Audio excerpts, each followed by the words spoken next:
femmes des joueurs voulaient un hôtel 5 étoiles alors qu'elles étaient arrivées à Rio dans un hôtel 4 étoiles.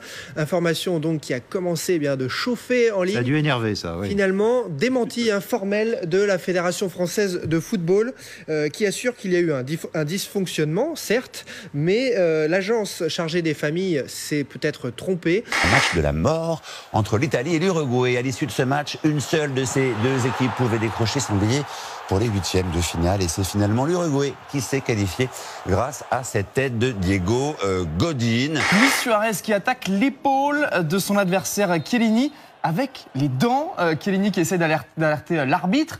Suarez qui simule une blessure aux dents. Et on voit sur cette image... C'était limite ridicule quand même hier. C'était même drôle. Comme avant chaque conseil municipal, Patrick Balkany sait qu'il pourra compter sur tous ses soutiens. Tous, sauf un. Isabelle Balkany, sa première adjointe d'épouse, est absente. Je voudrais l'excuser, mais elle est victime de l'épidémie de gastro.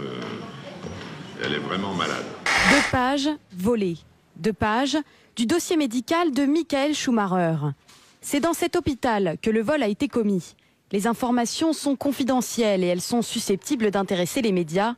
Le journal allemand Bild aurait déjà été démarché. Le vendeur réclame 60 000 francs suisses, soit environ 50 000 €. Les pages contiennent des détails sur les opérations médicales subies par Michael Schumacher. Pour la première fois de son histoire, la cathédrale de Washington a accueilli un religieux transgenre pour son sermon. Invité à l'occasion du mois américain de la fierté lesbienne, gay, bi et trans, Cameron Partridge a évoqué pendant plusieurs minutes les difficultés que rencontre cette communauté. Cette vidéo est bien réelle. Ce grizzly d'Alaska s'invite chez des campeurs pour admirer la vue. Cette scène incroyable a été filmée par un spécialiste des ours qui n'avait jamais croisé un tel spécimen. La bête est repartie aussi tranquillement qu'elle était venue. Et Codomoroïde n'a qu'un seul rêve en tête.